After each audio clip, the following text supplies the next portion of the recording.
Praise the Lord. आप सबको जय मसीह की। मैं आशा करती हूँ कि आप सब अच्छे हो गए। तो हम आज के जो वचन पढ़ेंगे मत्ती 8:7, और आज का जो टॉपिक है एक शबदार का विश्वास। तो इस वचन को कोई पढ़ेगा। उसने उससे कहा, मैं आकर उसे चंगा करूँगा। हालेलुया।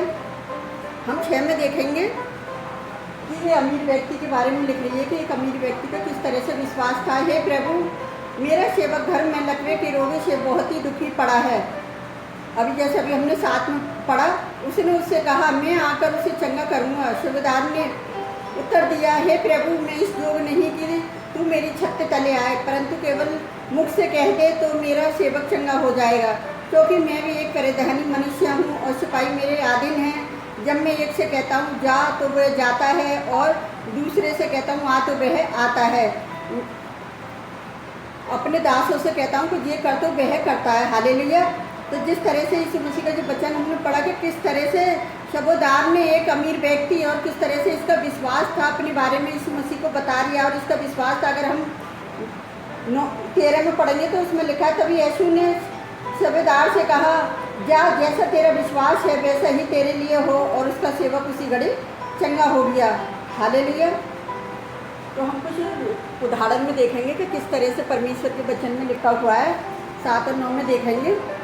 में इस बात को उल्लेखन किया गया है कि जब यीशु यहूदी अगुवाओं के साथ जा रहा था, तभी शबदार के मित्र जो यीशु के खबर लेकर आए थे, इसके बाद खुद ही वे शबदार ने आकर यीशु को वो खबर दी। शबदार ने यीशु से कहा, हे प्रभु, दुख न उठा, क्योंकि मैं इस योग्य नहीं कि तू मेरी छत के तले आए। इसी कारण मैं अपने आप को इस योग्य भी नहीं समझता कि तेरे पास आऊँ, किंतु केवल वचन से कह दे तो मेरा सेवक चंगा हो जाएगा। जिस तरह से अभी हमने देखा, सूबेदार ने जान लिया कि यीशु के पास अधिकार था, और स्वयं ही वो अधिकार वह जानता था कि यीशु मसीह के पास चंगाई का वरदान है। और जिस प्रकार से उसने अपने आदिम सैनिकों के बारे में बताया कि किस तरह से उसके सैनिक उसी अधिकार में रहते, उसी प्रकार उसने जान लिया कि यीशु के पास भी चंगा करने का अधिकार है। जिस तरह से 10 में लिखा है कि यीशु ने सूबेदार के विश्वास को देखकर वह अचंभा किया। सूबेदार ने केवल ये विश्वास किया था कि यीशु चंगा कर सकता है, परंतु ये विश्वास था कि यीशु दूर से ही चंगाई दे सकता है। यीशु ने अभी तक इस्राएल में ऐसा कभी भी, और यहूदियों में कहीं भी ऐसा विश्वास नहीं पाया। और 13 में जिस तरह से तभी यीशु ने दूर से इस सेवक को चंगा किया, यहाँ तक कि उस सेवक पर हाथ रखने की जरूरत भी नहीं पड़ी, क्योंकि यीशु मसीह के पास लोग चंगाई के लिए आते थे। हालेलुया। तो इस शबदार ने किस तरह से एक इसका विश्वास था। तो मैं परमेश्वर का धन्यवाद करती हूँ। इस वचन के ऊपर मैं एक आपको गवाही बताना चाहती हूँ कि अभी 30 जून को हम नया नियम बाइबल को प्रचार करने के लिए जाते हैं। तो वो बाइबल लोगों को जो लेता है ले लेता है, जो नहीं लेता हम किसी के साथ ज़बरदस्ती नहीं करते। हमारा काम तो प्रचार करना है, हम प्रचार करते, कोई ले ले तो ठीक है, नहीं ले तो कोई बात नहीं है। अब 30 जून को जो था गर्मी बहुत थी और काम ज़्यादा था, तो मैं परमेश्वर का धन्यवाद करती हूँ। तो ऐसे ऐसे लोगों ने बाइबल लाकर गाड़ी में से उतर के ली कि पहले बैनर हमारा छोटा लगा रहता था यीशु मसीह के बारे में। उस टाइम पे 30 जून को ना थोड़ा बड़ा लगा हुआ था। लोगों ने यीशु मसीह के बारे में पढ़ा और गाड़ी में से उतर के आकर पता क्या कर रहे हैं, अमीर गरीब मतलब सभी लोगों को जो पढ़ रहा था वही उस बाइबल को लेने के लिए उतर के आ रहा था। मुझे इतना उन लोगों के सवालों का जवाब देना पड़ता था। उस दिन मुझे जवाब देना नहीं पड़ा कि लोगों ने खुद ही अपने आप बाइबल ले आकर, और मैंने कहा कि आप इसको पढ़ोगे। उन्होंने कही पढ़ने के लिए तो लिए, हमने पढ़ेंगे।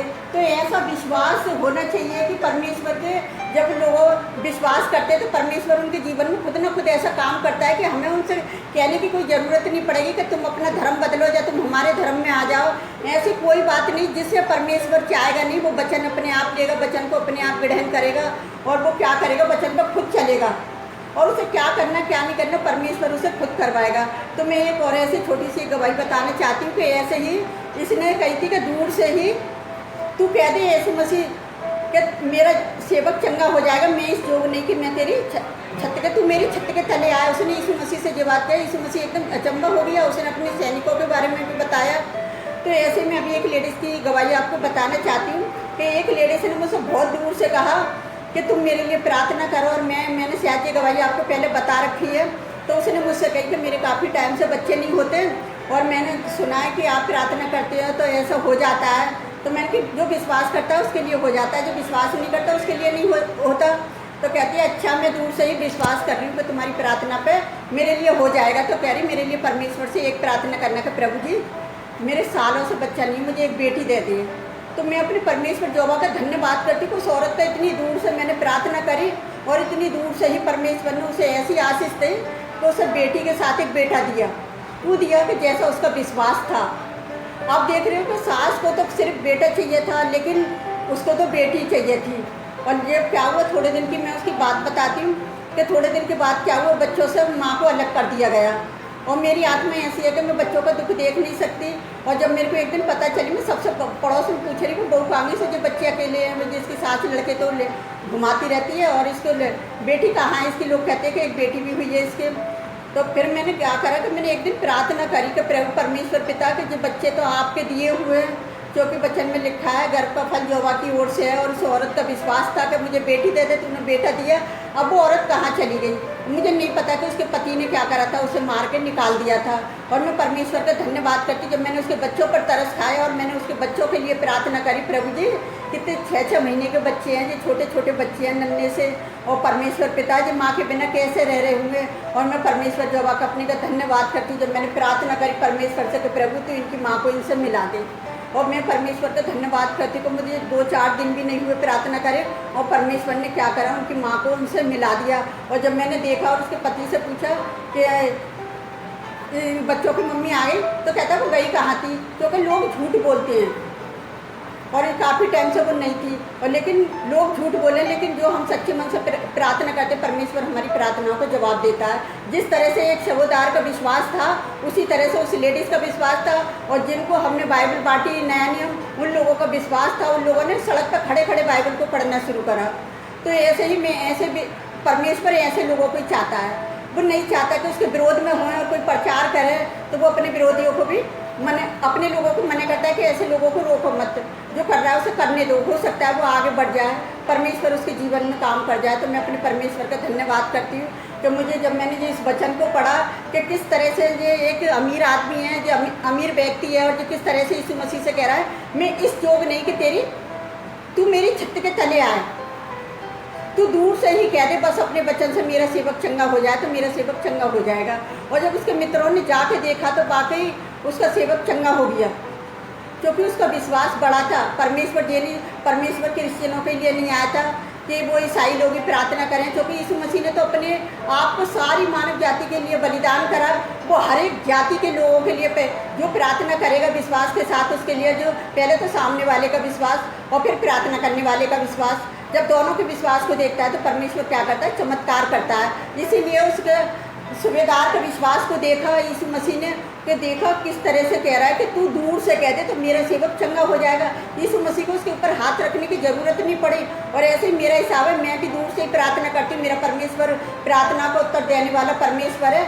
जब भी कोई कहता है ना तुमने मेरे लिए प्रार्थना करी, मेरा ये काम हो गया, तो मैं अपने परमेश्वर जोबा का धन्यवाद करती हूँ। और मैं अपने उन यूट्यूब चैनल के सदस्यों से भी कहना चाहती हूँ कि जो भी अपनी समस्या है वो अपनी कमेंट्सों में लिख दें, ताकि मैं उनके लिए भी प्रार्थना करूँ। मेरा परमेश्वर बड़े बड़े चमत्कार करता है।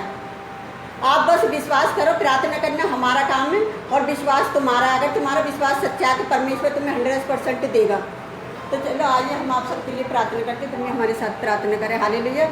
प्यारे परमेश्वर पिता, धन्यवाद करते हैं सच्चे व्यक्ति के विश्वास के लिए। पिता सचमुच आज यानी कितने लोग ऐसे विश्वास कर रहे हैं प्यारे पिता परमेश्वर के दूर से ही प्रभु मेरी प्रार्थना को सुन लिया। प्यारे पिता परमेश्वर, किस तरह से उस लेडीज़ ने बेटी मांगी और आपने बेटा देकर पिताजी उसको आपने डबल आशीष दी। मेरे जो वो परमेश्वर आप महान है, मेरे खुदावन आप स्तुति के योग है। मेरी जो वो परमेश्वर, किस तरह से उस लकवे के मरीज को आपने चंगाई दी। पिता आज यानी कितने लकवे के मरीज हैं प्यारे पिता परमेश्वर, यदि वो घरों में बीमार है पिताजी आप उन्हें छुए चंगाई दी। अगर वो चल नहीं सकते तो बात चलने लग जाए यीशु नासरी के नाम से। पिता मैं उन सब के लिए प्रार्थना करती जो बड़ी बड़ी बीमारियों के शिकार हैं प्यारे पिता परमेश्वर, क्योंकि आपने अन्य प्रकार की बीमारी को आपने चंगाई दी प्यारे पिता परमेश्वर। तो मैं विश्वास करती हूँ खुदावन, आज जाने कितने लोग विश्वास के साथ प्रार्थना करते हैं खुदावन, आप उनकी प्रार्थनाओं को सुनना और कबूल करना खुदावन, कि हमारी भी प्रार्थना करने लोगों के लिए व्यर्थ न जाए, एक आशीष बनकर उभरे उनके जीवनों में। पिता जिन्हें बच्चों की ब्लेसिंग की ज़रूरत है, आप उनकी सहायता, उनकी मदद करें प्यारे पिता परमेश्वर की। वो आपसे मांगे कि हमारा परमेश्वर जो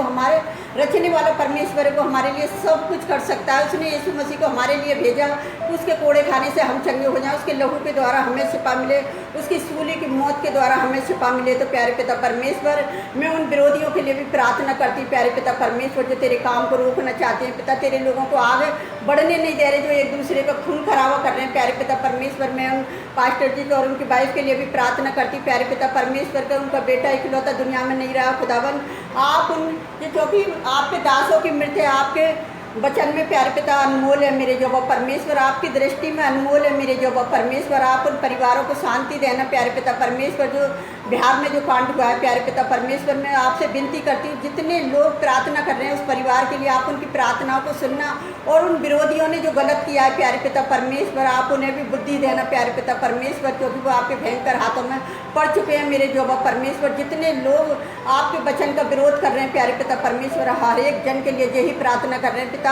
आप उन्हें बुद्धि समझ दीजिए प्यारे पिता परमेश्वर की, ना आपके काम को कोई रोक सका, ना रोका जाएगा मेरे पिता। मैं आपसे विनती करती हूँ, जाने कितने लोग आपके जो सताए जा रहे हैं पिताजी, आप उनकी भी सहायता मदद करें। मैं अपने देश के प्रधानमंत्री, राष्ट्रपति, CM के लिए और जो भी कार्य करता है प्यारे पिता परमेश्वर, एक एक के लिए मैं प्रार्थना करती हूँ। मैं राहुल गांधी के परिवार के लिए प्रार्थना करती हूँ, मैं अखिलेश के परिवार के लिए प्रार्थना करती हूँ खुदावन, आप उन्हें हमेशा हर बुराई से बच्चा संभाल कर रखना खुदावन, उनके परिवारों की रक्षा करना मेरे जो परमेश्वर। और मैं अपने पूरे देशवासियों को भी आपके हाथ में देती हूँ, मैं अपने देश को आपके हाथ में देती हूँ, हमारे देश को हर बुराई से बच्चा संभालना मेरे खुदा। और मैं आपसे क्या मांगूँ मेरे प्यारे परमेश्वर पिता, आप तो हमारे मांगने से पहले जानते हैं, आपने हमारी छोटी सी प्रार्थना को सुना और कबूल किया है मेरे पिता। मैं जो भी मांगती है यीशु नासरी के नाम पर, आमीन।